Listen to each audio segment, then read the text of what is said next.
Today, we're going to take a look at the Work Outdoors app for the Apple Watch Series 4.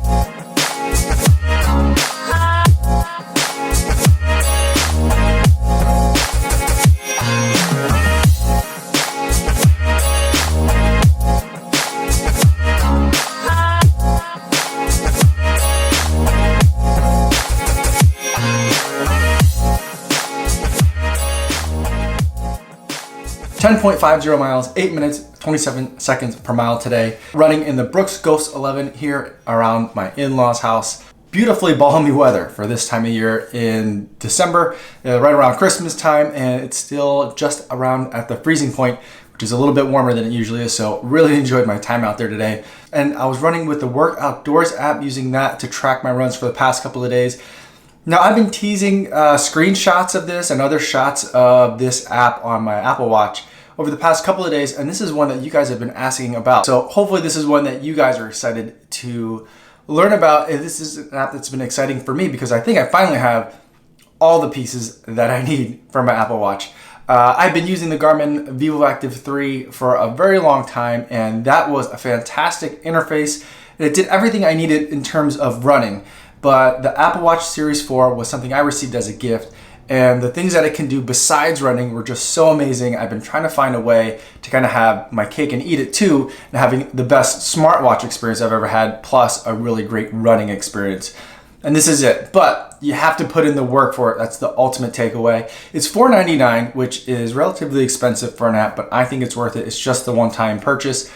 It does connect to Strava, and so there's an option built into the app, so there's no other like piggyback apps that you need. You hit a button after your workout and it uploads to Strava, and it shows up relatively quickly.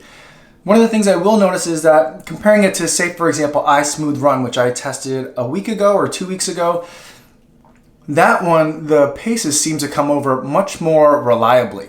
But for this app, when I export data from Work Outdoors to Strava, some of the pace information gets a little bit goofy in terms of mile splits, and then the overall pace data is a little bit different as well. My slower times are in the Work Outdoors app, and it seems that I'm going faster than the Work Outdoors app said I went when I go to Strava. So it's a little bit confusing, not sure exactly where the disconnect is there.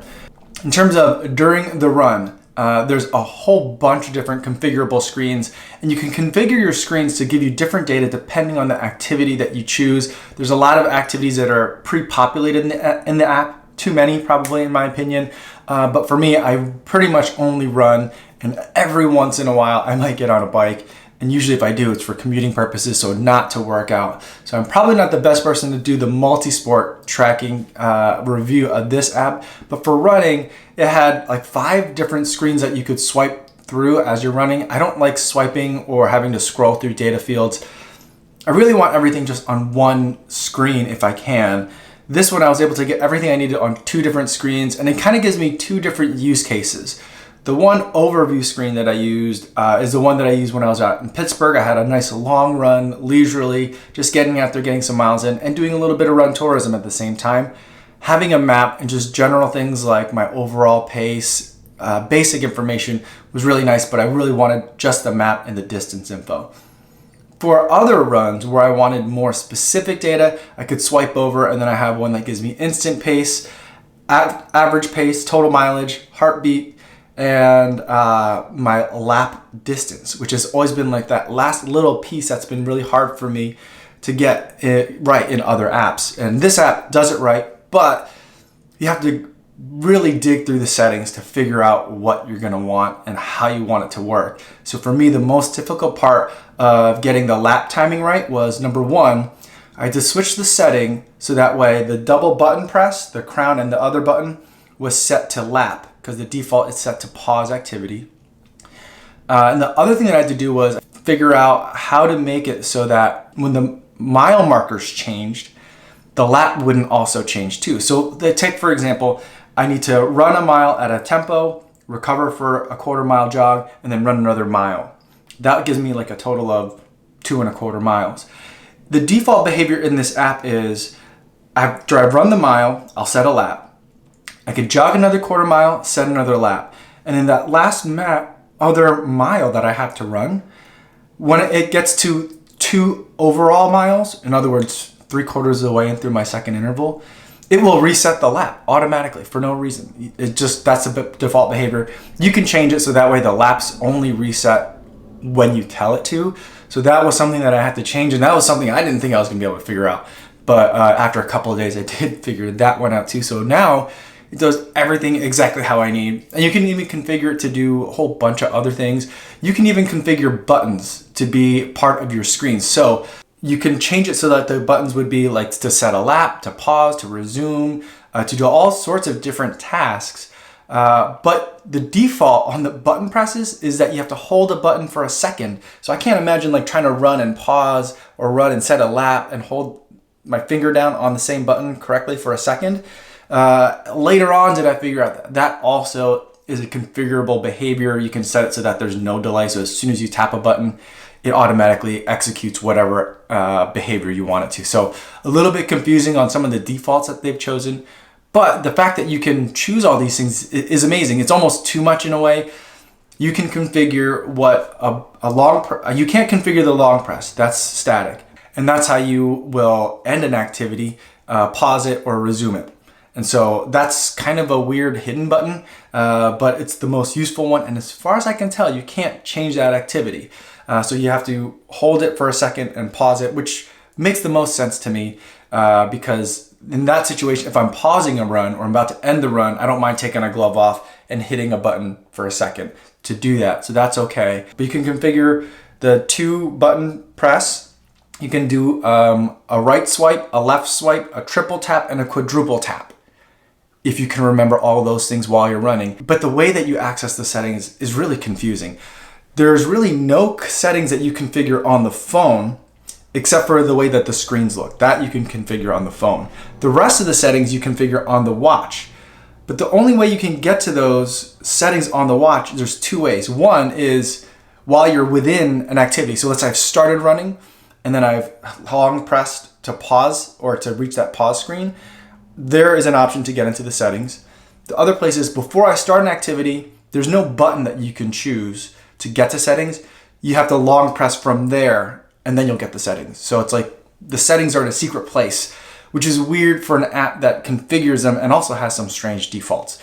So it takes a little bit of work, but your effort will be rewarded because now I have this app doing exactly what I want. The other couple drawbacks though is as you're running, that map you're looking at, for whatever map system that they're using, I don't know if it's open source or something that's cheaper to use, it looks a little bit dated. So it looks like you're looking at like an old car dashboard GPS or it looks like a MapQuest map. So it's not the prettiest. But when you're done with your activity, it will give you a map of the activity that you have. And when you look at it on the phone, that interface, it gives you way more data than you need, but it does look really, really pretty. That kind of night map mode, I think it looks really great. The other thing that's a little bit weird is that when I'm in the watch app, I can't see what my previous runs are. So if I want to like figure out, for example, as I'm getting ready to talk to you guys, I want to see what the stats were for my last run. I can't look at it from the watch for whatever reason. I can only look at it from the phone. So that's a little bit annoying. I don't know why they do that when they've programmed in so many other like secret backdoor hidden ways of getting to different types of data. I've been looking, I can't find it. So a little bit quirky, a little bit counterintuitive. You have to work for it a little bit, but once you get it set up, it's going to give you all the different types of data that you want and probably a ton of different types of data you can get that you've never even considered tracking before. So lots of options there. If you're a tinkerer and you like to fidget with all this stuff, you're gonna absolutely love this app. And if you've been looking for something that can do lap timing really well and also give you all those other pieces of data that you need during your run, even if you're not on an interval run, I think this is the best app that I've come across so far. $4.99 in that app store, syncs with Strava, and yeah, I've been really liking it. Let me know if you have any questions about this app or any of the other run tracking apps that I've covered. I'd love to talk to you guys down in the comments. But before I go today, I want to talk about today's charity runner for the day. Today's charity runner is Jakob Laszlo Quentin. He's going to be running the 2019 Berlin Marathon, and he's doing it for HelpAge, which is a charity that is designed to help children that were orphaned by AIDS. I've donated €5 to his cause, and I'll post a link in the description to his fundraising page in case you'd like to learn more. That's all I have for today, everybody. Thanks so much for watching, and I'll see you guys tomorrow. Yo, what's going on?